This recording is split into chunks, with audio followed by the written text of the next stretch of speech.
സാഹിത്യവേള. സാഹിത്യവേളയിലേക്ക് എല്ലാവർക്കും സ്വാഗതം. പ്രിയ ശ്രോതാക്കളെ, ഇന്ന് സാഹിത്യവേളയിൽ രഞ്ജിനി സുരേഷ് രാജകുമാരി അവതരിപ്പിച്ച കവിതകൾ, ഷേർലി മണലിൽ അവതരിപ്പിച്ച കഥകൾ എന്നിവയാണ് ഉൾപ്പെടുത്തിയിരിക്കുന്നത്. ആദ്യം രഞ്ജിനി സുരേഷ് രാജകുമാരി അവതരിപ്പിച്ച കവിതകൾ. ആദ്യ കവിത പെണ്ണ് അടയാളപ്പെടുത്തിയത്. ഭൂതകാലത്തിൻ്റെ സ്മാരകശിലകളിൽ അടയാളപ്പെടുത്തിയ പെൺപെരുമകൾ, വായിച്ചുമെഴുതിയും പറഞ്ഞും നമ്മൾ ഊറ്റം കൊണ്ടിരുന്ന കഥകളിലെ വീരാംഗനകൾ. മണികർണിക റാണി തൊട്ടിങ്ങു വന്നാൽ ഇറോം ശർമിള വരെയുണ്ട് അടർക്കളത്തിലെ പെൺപേരുകൾ. ഭൂതകാലത്തിൻ്റെ സ്മാരകശിലകളിൽ അടയാളപ്പെടുത്തിയ പെൺപെരുമകൾ, വായിച്ചുമെഴുതിയും പറഞ്ഞും നമ്മൾ ഊറ്റം കൊണ്ടിരുന്ന സമരകഥകളിലെ വീരാംഗനകൾ. ഇന്ദിര, നായിഡു, ഉണ്ണിയാർച്ച, മാധവിക്കുട്ടിയും സുനിതയും കൽപ്പനയും സമൂഹത്തിൻ്റെ ബഹുമുഖങ്ങളിൽ അടയാളപ്പെടുത്തിയ പെൺപേരുകൾ.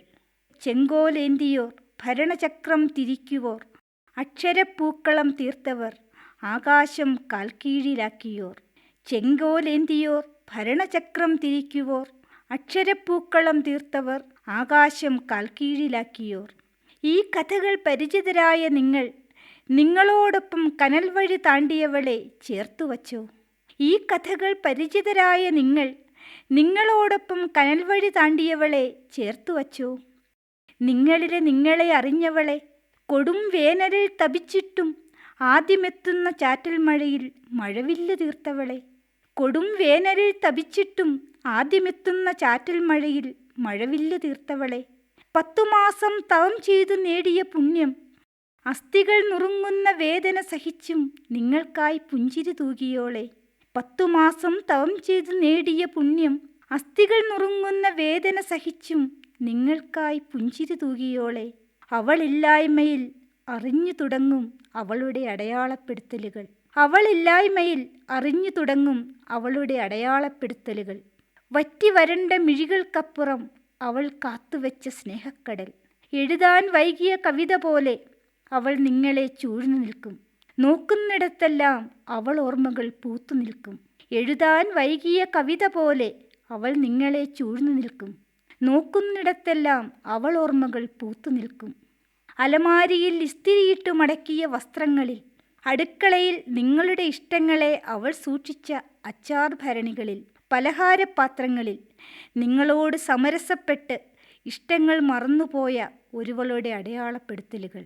നിങ്ങളുടെ ഇഷ്ടങ്ങളോട് സമരസപ്പെട്ട് ഇഷ്ടങ്ങൾ മറന്നുപോയ ഒരുവളുടെ അടയാളപ്പെടുത്തലുകൾ.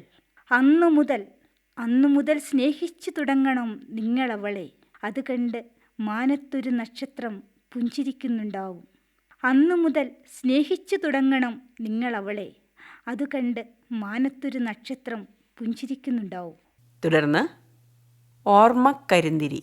മറവിതൻ മാറാലക്കെട്ടുകൾ നീക്കിയൻ, ഗതകാല സ്മരണതൻ മൺചെരാതിൽ, കാർത്തിക ദീപ്തികൾ ഒന്നായി കൊളുത്തിയൻ ഓർമ്മക്കരിന്തിരി ഞാൻ തെളിക്കാം.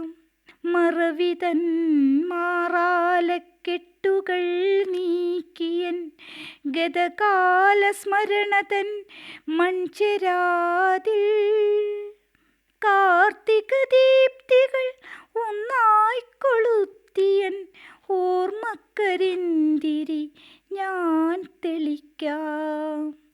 അതിലാദ്യ നാളം പകരുവാനായെൻ്റെ അരികിൽ വരൂ പ്രിയ സഖീ നീ. നിന്നിൽ നിന്നല്ലോ എന്നോർമ്മത്തുടക്കവും അവസാനവും നിന്നിലായി ചേരട്ടെ. കുസൃതി കുറുമ്പുകൾ കാട്ടിയ ബാല്യവും കിനാവു പൂത്തു വിരിഞ്ഞ കൗമാരവും എൻ്റെ നിഴലായിരുന്നവൾ നീയല്ലയോ. കുസൃതിക്കുറുമ്പുകൾ കാട്ടിയ ബാല്യവും കിനാവു പൂത്തു വിരിഞ്ഞ കൗമാരവും എൻ്റെ നിഴലായിരുന്നവൾ നീയല്ലയോ. ഒരുമിച്ചു ചേരുവാൻ പ്രാർത്ഥിച്ചു നാം കൊളുത്തിയ നെയ്ത്തിരി ഏതോ കൊടും കാറ്റിലണഞ്ഞുപോയി. ഒരുമിച്ചു ചേരുവാൻ പ്രാർത്ഥിച്ചു നാം കൊളുത്തിയ നെയ്ത്തിരി ഏതോ കൊടും കാറ്റിലണഞ്ഞുപോയി. പിരിയുക നാമിനിയെന്നു നിൻ കണ്ണീർ കണങ്ങൾ എന്നോടു ചൊല്ലിയ ഇരഞ്ഞി മരച്ചുവട്ടിലെ സന്ധ്യയും വന്നു മുട്ടി വിളിക്കയാണോർമതൻ വാതിലിൽ. പിരിയുക നാമിനിയെന്നു നിൻ കണ്ണീർ കണങ്ങൾ എന്നോടു ചൊല്ലിയ ഇലഞ്ഞി മരച്ചുവട്ടിലെ സന്ധ്യയും വന്നു മുട്ടി വിളിക്കയാണോർമതൻ വാതിലിൽ. നീയൊഴിച്ചിട്ട ജീവിതപ്പാതിയിൽ കൂട്ടുചേർന്ന ലഹരിയാം കാമിനി കാർന്നു തിന്നെൻ്റെ മജ്ജയും മാംസവും ഉൾക്കാമ്പില്ലാത്തൊരു പുറന്തോടായി ഞാൻ. നീയൊഴിച്ചിട്ട ജീവിതപ്പാതിയിൽ കൂട്ടുചേർന്ന ലഹരിയാം കാമിനി കാർന്നു തിന്നെൻ്റെ മജ്ജയും മാംസവും ഉൾക്കാമ്പില്ലാത്തൊരു പുറന്തോടായി ഞാൻ. ഇന്നീ ജീവിത സായന്തനത്തിൽ നിന്നോടു ചൊല്ലുവാനൊന്നു മാത്രം. ഇന്നീ ജീവിത സായന്തനത്തിൽ നിന്നോടു ചൊല്ലുവാനൊന്നു മാത്രം. ഇനിയില്ല ഏറെ നാൾ ബാക്കി ഈ വിളക്കണയുവാൻ സഖീ യാത്ര ചോദിപ്പു ഞാൻ.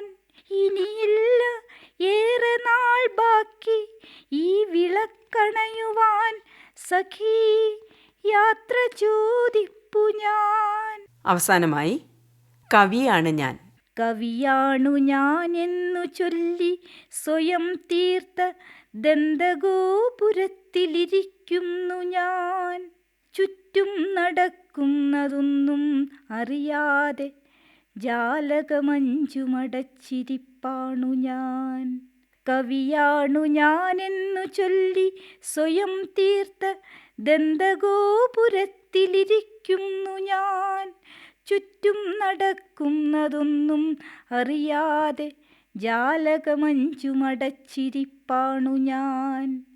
നാട്ടിൽ നടമാടും അക്രമം അനീതികളൊന്നുമേ കണ്ടില്ല ഞാനെന്ന ഭാവേന.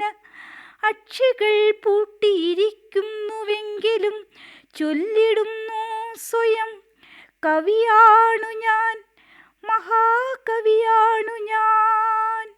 മഴ പെയ്തു തോർന്നതും വെയിൽ വന്നു പോയതും മലമുകളിൽ സൂര്യൻ വരുന്നതും പുഴയൊഴുകുന്നതും കടലിൻ്റെ ആഴവും പൂവിരിയുന്നതും പുഴുവൊരു പൂമ്പാറ്റയായി ചമഞ്ഞതും പൂവിരിയുന്നതും പുഴുവൊരു പൂമ്പാറ്റയായി ചമഞ്ഞതും പുൽക്കൊടിത്തുമ്പിലെ ഹിമബിന്ദുവിൽ സൂര്യൻ സിന്ദൂരവർണ്ണം നിറച്ചതും എല്ലാം എഴുതി ഞാനെൻ്റെ കാവ്യപുസ്തകം നിറച്ചിടുന്നു. സന്ധ്യതൻ സൗന്ദര്യം വർണ്ണിച്ച ഞാനെൻ്റെ ഇരുൾമറവിലെ ജീവിതം കണ്ടില്ല. സന്ധ്യതൻ സൗന്ദര്യം വർണ്ണിച്ച ഞാനെൻ്റെ ഇരുൾമറവിലെ ജീവിതം കണ്ടില്ല. ബാല്യം വിടാത്ത പെൺപൂവിനെ കശക്കി ഞെരിച്ചു കളം വിട്ട നരാധമനെതിരെ ഉയരാത്തതെന്തെൻ്റെ തൂലിക. പൊതുനിരത്തിലൊരായിരം ദ്രൗപദിമാർ പുനർജനിച്ചിട്ടും എഴുതുവാൻ മഷി പോരാതെയാകിയോ.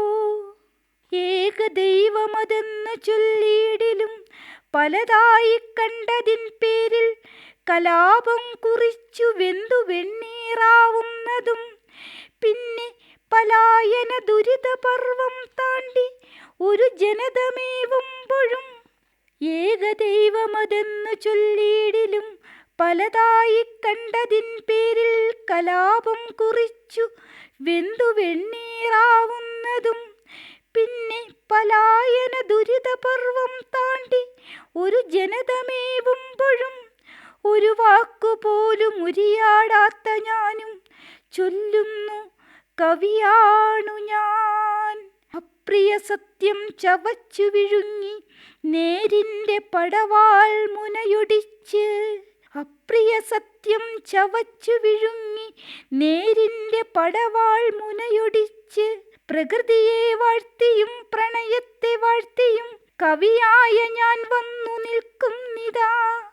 പട്ടും വളയുമില്ലെങ്കിൽ വേണ്ട താമ്രപത്രം ശില്പമെങ്കിലും നൽകണേ.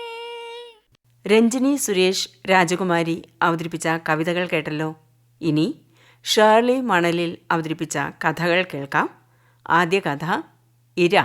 ക്ലാസ് ടെസ്റ്റിൻ്റെ അവസാനത്തെ ബുക്കിലും മാർക്കിട്ട് എല്ലാം അടുക്കി ഷെൽഫിൽ വെച്ച് സ്റ്റാഫ് റൂം പൂട്ടാൻ പ്യൂൺ ഫിലോമിന ചേച്ചിയെ പറഞ്ഞേൽപ്പിച്ച് പുറത്തെ ടോയ്ലറ്റിലേക്ക് പോകും വഴി രമേഷ് സാറിനൊരു സംശയം. പെൺകുട്ടികളുടെ ടോയ്ലറ്റിൻ്റെ ഭാഗത്തു നിന്ന് എന്തോ ഒരു ശബ്ദം കേൾക്കുന്നത് പോലെ. നോക്കണോ വേണ്ടയോ എന്ന് സംശയിച്ച് ഒരു നിമിഷം നിന്നു. കരയിൽ പിടിച്ചിട്ട മീൻ ശക്തിയായി പിടയ്ക്കുമ്പോലൊരു ശബ്ദം പിന്നെയും. വാതിൽ പാതി തുറന്നു കിടക്കുന്നു. ആ വിടവിലൂടെ വെള്ളിക്കൊലിസിട്ട ഒരു കാൽപാദം പിടച്ച് തകരവാതിലിൻ്റെ താഴത്തെ പടിയിൽ തട്ടുന്നു. ദൈവമേ, ഇത് 10B-യിലെ സുമാ സുകുമാരൻ ആണല്ലോ. വായിലൂടെ നുരയും പതയും വരുന്നു. പിടച്ചിൽ കുറഞ്ഞിട്ടുണ്ട്. എന്തു ചെയ്യണമെന്നറിയാതെ ഒരു നിമിഷം നിന്നു. എല്ലാവരും പോയി കഴിഞ്ഞു. ശനിയാഴ്ചത്തെ സ്പെഷ്യൽ ക്ലാസ്സിന് രാഗിണി ടീച്ചറും രാജീവ് സാറും താനുമാണ് വന്നത്. ക്ലാസ് കഴിഞ്ഞ് ഈ കൊച്ച് വീട്ടിൽ പോകാത്തതെന്താ? അവസാനത്തെ ക്ലാസ് കഴിഞ്ഞ് രാജീവ് സാറും കുറച്ചു മുമ്പേ പോയല്ലോ. സുമയെ താങ്ങിയെടുത്ത് പുറത്തു വന്നപ്പോഴുണ്ട് ഫിലോമിന ഒരു ബക്കറ്റും പിടിച്ച് പുറത്തു നിൽക്കുന്നു. ഒന്ന് പിടിച്ചേ. സംശയിച്ചു നിൽക്കുന്ന അവരെ നോക്കി രമേഷ് പറഞ്ഞു. ഈ കുട്ടിയുടെ വീട്ടിൽ പെട്ടെന്ന് അറിയിക്കണം. പുറകിലത്തെ സീറ്റിൽ സുമയെ ചാരി ഇരുത്തുന്നതിനിടയിൽ അയാൾ അറിയിച്ചു. അവളുടെ വീട്ടുകാർ വരും വരെ അയാൾ OP-യിലെ നിരത്തിയിട്ട കസേരകളിലൊന്നിൽ ചാരിയിരുന്നു. ആളുകളുടെ എണ്ണം വർദ്ധിക്കുന്നതും മയക്കത്തിലായിരുന്ന സുമയുടെ കട്ടിലിനു ചുറ്റും ഊഹാപോഹങ്ങൾ കെട്ടുപണയുന്നതും അയാൾ അറിഞ്ഞില്ല. തിങ്കളാഴ്ച സ്കൂളിൽ ചെന്നപ്പോൾ അതുവരെ ഇല്ലാത്തൊരു പിരിമുറുക്കം അനുഭവപ്പെടുന്നു. ആരും മുഖം തരുന്നില്ല. മുതിർന്ന കുട്ടികളൊക്കെ പതിവില്ലാത്ത വിധം അടക്കിച്ചിരിക്കുന്നു. സ്റ്റാഫ് റൂമിലെ അന്തരീക്ഷം അപ്പാടെ മാറിപ്പോയിരിക്കുന്നു. രാജീവ് സാറിൻ്റെ തമാശകളിലൊക്കെ പുച്ഛത്തിൻ്റെ കുന്തമനുകൾ ഒളിഞ്ഞിരിക്കുന്നുണ്ട്. അയാളെ കണ്ടപ്പോൾ ഫിലോമിന ഒഴിഞ്ഞുമാറി. സാറിന്ന് ക്ലാസ്സിൽ പോകണ്ട. ഹാജർ ബുക്കിൽ ഒപ്പുവയ്ക്കാൻ ഒരുമ്പെട്ടപ്പോൾ പ്രിൻസിപ്പൽ രാജശേഖരൻ ആജ്ഞാപിച്ചു. സ്വതവേ സൗമ്യനായ അദ്ദേഹത്തിൻ്റെ കഷണ്ടി ബാധിച്ച ഉച്ചിയിൽ വീർപ്പുമണികൾ തിളങ്ങുന്നു. നേരം പോകെ കാര്യങ്ങൾ വ്യക്തമാവുകയായിരുന്നു. മറ്റൊരു പീഡനശ്രമ വാർത്ത നാടാകെ പരന്നു. രമേഷ് സാറിൻ്റെ കട്ടിമീശ വെച്ച സുന്ദരമുഖം പത്രത്താളുകളിലും സ്ക്രീനുകളിലും നിറഞ്ഞു നിന്നു. എന്നാലും എൻ്റെ സാറേ, കുളിക്കടവിലും ബസ്സുകളിലും കുടുംബശ്രീ യോഗങ്ങളിലും ചായക്കടലിലും കളിസ്ഥലങ്ങളിലും രമേഷ് ഇങ്ങനെ നിറഞ്ഞു കവിഞ്ഞു. പൊടിപ്പും തൊങ്കലും വെച്ച കഥകൾ എത്ര പെട്ടെന്നാണ് ഇങ്ങനെ ഒഴുകിപ്പരക്കുന്നത്. ആശുപത്രി വിട്ട് വീട്ടിലെത്തിയതിൻ്റെ 7-ാം നാൾ വൈകുന്നേരം സുമാ സുകുമാരൻ തൻ്റെ കൊച്ചുമുറിയിൽ കെട്ടിത്തൂങ്ങി. അതിനും ഒരു ദിനം മുമ്പേ അതേ പോസ്റ്റ് ഓഫീസ് പരിധിയിലെ അവളുടെ കൂട്ടുകാരൻ ദിനു സഹദേവന് ഫ്രം അഡ്രസ് ഇല്ലാത്ത ഒരു കത്ത് കിട്ടി. അന്വേഷണങ്ങൾ, ചോദ്യങ്ങൾ, അപമാനങ്ങൾ, ഭീഷണികൾ. അയാൾ അടയാളപ്പെടുകയായിരുന്നു പീഡകൻ. ചില നാളുകൾക്ക് ശേഷം ബ്രോക്കർ സുധാകരൻ വീട്ടിലെത്തി. അയാൾ ഇറങ്ങിപ്പോയതിന് പിന്നാലെ രമേഷിൻ്റെ അമ്മ ലളിത അലമാരിയിൽ അടുക്കി വച്ചിരുന്ന കല്യാണക്ഷണക്കത്തുകൾ വാരിക്കൂട്ടി തീയിട്ടു. അതിലെ സ്വർണ്ണനിറമുള്ള പേരുകളെ അഗ്നി ആർത്തിയോടെ വിഴുങ്ങുന്നത് കണ്ട് അവർ നെടുവീർപ്പിട്ടു. രമേഷ് വിത്ത് സിതാര. കലണ്ടറുകൾക്ക് പിന്നെ പ്രസക്തിയില്ലാതായി. ചുവന്നതോ കറുത്തതോ ആയ അക്കങ്ങൾക്ക് ഇനി എന്തു കഥകളാണ് പറയാനുള്ളത്? അലങ്കോലപ്പെട്ട തൻ്റെ മുറിയിലെ എഴുത്തുമേശ മാത്രമാണ് അയാളുടെ ഭാരങ്ങളെ ഇപ്പോൾ താങ്ങുന്നത്. രാത്രികളോ പകലുകളോ പുതിയൊരു പുൽക്കൊടിത്തുമ്പ് പോലും അയാൾക്കായി മുളപ്പിക്കുന്നില്ല. SSLC പരീക്ഷ കഴിഞ്ഞതിൻ്റെ പിറ്റേന്ന് വൈകുന്നേരം രമേഷിൻ്റെ മുറിവാതിൽക്കൽ ഒരു വിളിയൊച്ച. സാർ, 10B-യിലെ ദിനു സഹദേവൻ, സുമാ സുകുമാരൻ്റെ മനസാക്ഷി സൂക്ഷിപ്പുകാരൻ. പോക്കറ്റിൽ നിന്ന് അത്ര പുതിയതല്ലാത്ത ഒരു കൊച്ചു കവർ പുറത്തെടുത്ത് അവൻ അയാൾക്ക് നേരെ നീട്ടി. എടാ, കുറച്ചുനാളായി രാജീവ് സാറിൻ്റെ രീതികളൊന്നും ശരിയല്ല. ക്ലാസ് കഴിഞ്ഞ് ടോയ്ലറ്റിൽ പോയി എന്നെ ഉപദ്രവിക്കാൻ നോക്കിയത് രാജീവ് സാറാണ്. പേടിച്ചിട്ടാണ് എനിക്ക് അസുഖം വന്നത്. സുമയുടെ വടിവത്ത അക്ഷരങ്ങളിൽ കണ്ണു താഴ്ത്തി അയാൾ അനക്കമറ്റ് നിന്നു. രാജീവിൻ്റെ പരിഹാസത്തിൻ്റെ മുള്ള് വീണ്ടും കോർത്തു വലിക്കും പോലെ. ഇതെൻ്റെ കയ്യിൽ എത്തേണ്ടത് ഇപ്പോഴായിരുന്നില്ല. പേടിയായിരുന്നു സാർ എനിക്ക്. സോറി. ഞാൻ ദിനു തേങ്ങിക്കരഞ്ഞു. സാരമില്ല മോനെ, നീ പൊയ്ക്കോ. അയാൾ അവനെ ചേർത്ത് പിടിച്ചു. വാത്സല്യത്തിൻ്റെ ഒരു ഉറവ് ഉള്ളു കുളിർപ്പിക്കുന്നു. സത്യം പറയാൻ ഭയക്കുന്ന തലമുറയിലെ മറ്റൊരു കണ്ണി. ചുവപ്പും നീലയും കോരിയൊഴിച്ച പോലെ കലങ്ങിക്കിടന്ന പടിഞ്ഞാറൻ ആകാശത്ത് നേർത്ത കറുപ്പ് പടരുന്നതും അയാൾ നോക്കി നിന്നു. വളരെ നാളുകൾക്ക് ശേഷം രമേഷ് ഒന്ന് പുറത്തിറങ്ങാൻ തീരുമാനിച്ചു. മുറ്റത്തരികിൽ പൂത്തുതുടുത്തു നിന്ന നന്ദ്യാർ വട്ടത്തെ അയാൾ അരിമയോടെ തലോടി. 1-2 തവണ ഇവിടെ വന്നിട്ടുണ്ട്. ഒച്ചനക്കങ്ങളില്ലാതെ കിടക്കുന്നു രാജീവിൻ്റെ വീട്. വഴിയരികിൽ വണ്ടി ഒതുക്കിവെച്ച് അയാൾ ഗേറ്റ് കടന്നു. മുറ്റത്തെ ചെടികളൊക്കെ കരിഞ്ഞു തുടങ്ങിയിരിക്കുന്നു.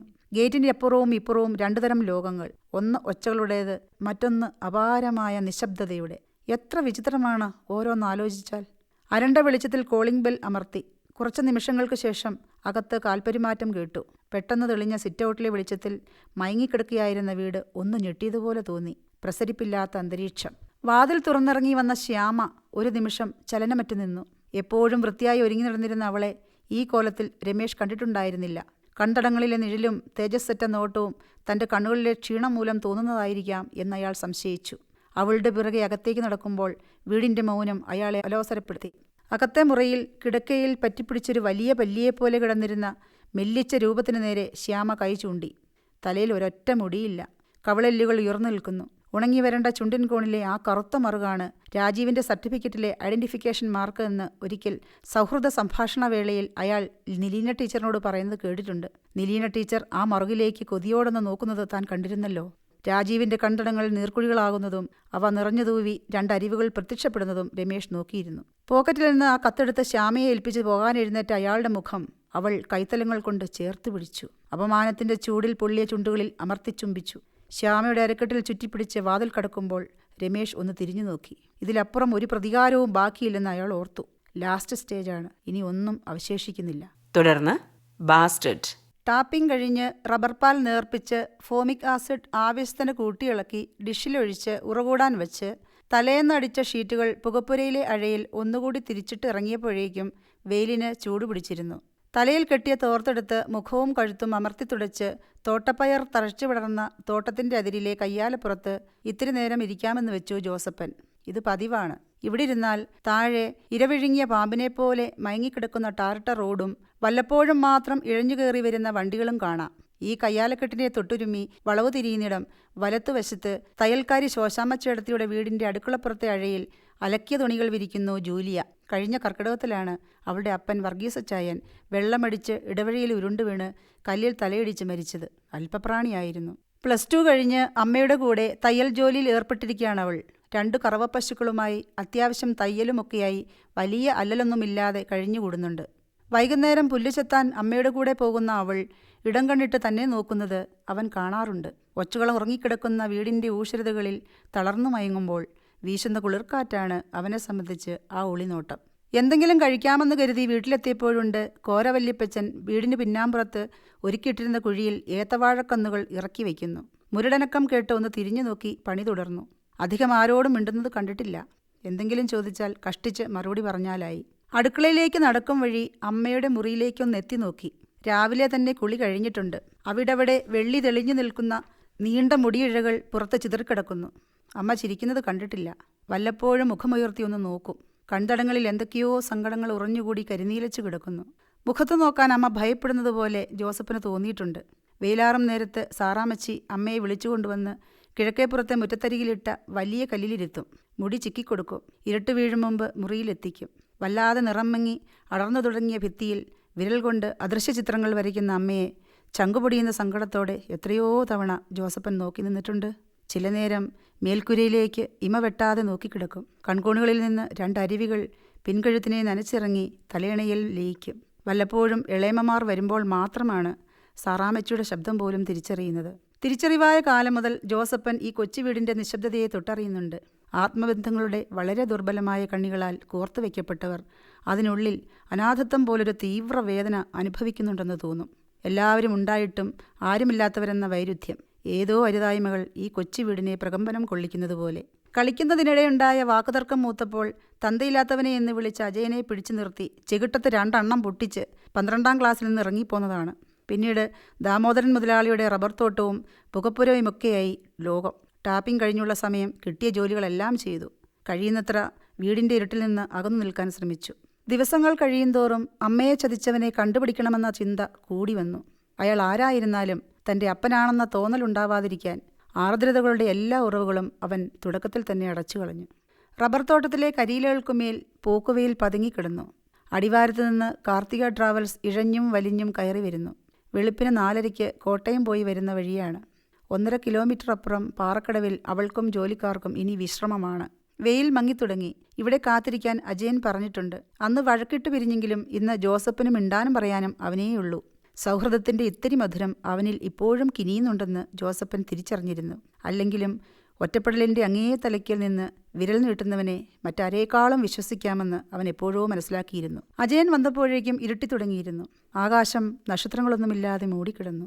തണുത്ത കാറ്റിനൊപ്പം ഉണങ്ങിയ ഇലകൾ അവരുടെ തലയ്ക്ക് മീതെ പറന്നുപോയി. ഒരു മഴയ്ക്ക് കോളുണ്ട്. പടിഞ്ഞാറൻ ആകാശച്ചിരിവിൽ മിന്നൽ വേരുകൾ പുളഞ്ഞിറങ്ങുന്നു.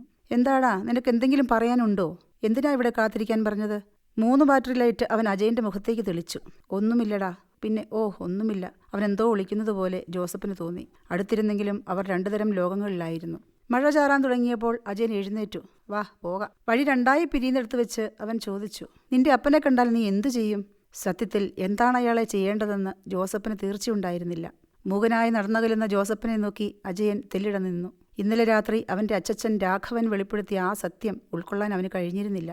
മഴ നനഞ്ഞ് ജോസഫൻ ഇറയത്തേക്ക് ഓടിക്കയറുമ്പോൾ അരണ്ട വെളിച്ചത്തിൽ നിന്ന് വല്യപ്പച്ചൻ തലകുനിച്ച് എഴുന്നേറ്റുപോയി. അത്താഴം കഴിച്ചുകൊണ്ടിരിക്കെ ജോസഫൻ ചോദിച്ചു, അമ്മച്ചി, എൻ്റെ അപ്പൻ ആരാണ്?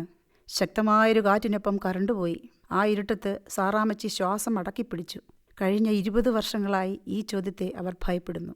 ജീവിതങ്ങൾക്കുമേലെ കൊടുങ്കാറ്റ് വീശാൻ തുടങ്ങിയിരിക്കുന്നു. ഉറക്കം കെടുത്തുന്ന ദുസ്വപ്നങ്ങളൊക്കെ സംഭവിക്കാൻ പോകുന്നത് പോലൊരു തോന്നൽ. എല്ലാ മൗനങ്ങളെയും തച്ചുടച്ച് ഈ ചോദ്യം സർവനാശം വിതയ്ക്കും. ഇരുട്ടിൽ തപ്പി തീപ്പെട്ടിയെടുത്ത് വിളക്ക് കത്തിച്ച് ജോസഫൻ തിരിഞ്ഞു നോക്കി. സാറാമ്മച്ചി എപ്പോഴോ അടുക്കള വിട്ടുപോയിരുന്നു. പാതിരാ കഴിഞ്ഞ നേരം ആ വീട്ടിൽ നിന്ന് അപ്പോഴും തോർന്നിട്ടില്ലാത്ത മഴയിലേക്ക് ഒരു മെല്ലിച്ച രൂപം ഇറങ്ങി നടന്നു. പിറ്റേന്ന് ഉച്ചയോടെ പറമ്പിൻ്റെ കിഴക്കേ അതിരിലെ ആഞ്ഞിലിച്ചോട്ടിൽ കോരയുടെ ശരീരം ഉറുമ്പരിച്ചു കിടന്നു. കരിവാളിച്ച ചുണ്ടുകൾക്കിടയിലൂടെ അവ തലങ്ങും വിലങ്ങും നടന്നു. പറയാതെ പോയ വാക്കുകൾ തിരഞ്ഞുപിടിക്കാനെന്ന വണ്ണം. കാത്തുവയ്ക്കാൻ പ്രത്യേകിച്ച് ആരുമില്ലാത്ത ആ ശരീരം പച്ചമണ്ണിന് വിട്ടുകൊടുത്ത് തിരിഞ്ഞു നടക്കുമ്പോൾ സാറാമ്മച്ചി വിളിച്ചു, വിദൂരതയിൽ നിന്നെന്ന പോലെ, ജോസപ്പാ. തിമിർത്തു പെയ്യാൻ തുടങ്ങിയ മഴവേരുകളെ 2ആയി മുറിച്ച് അവരുടെ ചൂണ്ടുവിരൽ ആ പച്ചമൺകൂനിയിലേക്ക് നീണ്ടു. ശക്തമായൊരു മിന്നലിൽ ജോസഫൻ ചലനമറ്റു നിന്നു. ഉച്ചി മുതൽ ഒഴുകിയിറങ്ങുന്ന ആത്മനിന്ദയുടെ നിസ്സഹായതയുടെ ചൂടിൽ അവൻ പൊള്ളിക്കൊടുത്തു. അജയൻ്റെ ചോദ്യം ശക്തമായ കാറ്റിനൊപ്പം 1000 കഷണങ്ങളായി ചിതറിത്തെറിച്ച് അവൻ്റെ ഹൃദയഭിത്തികളിൽ ആഞ്ഞു പതിച്ചുകൊണ്ടിരുന്നു. നിന്റെ അപ്പനെ കണ്ടാൽ നീ എന്തു ചെയ്യും? ഷേർലി മണലിൽ അവതരിപ്പിച്ച കഥകൾ, രഞ്ജനി സുരേഷ് രാജകുമാരി അവതരിപ്പിച്ച കവിതകൾ എന്നിവയാണ് സാഹിത്യവേളയിൽ നിങ്ങൾ ഇതുവരെ കേട്ടത്. സാഹിത്യവേള സമാപിക്കുന്നു.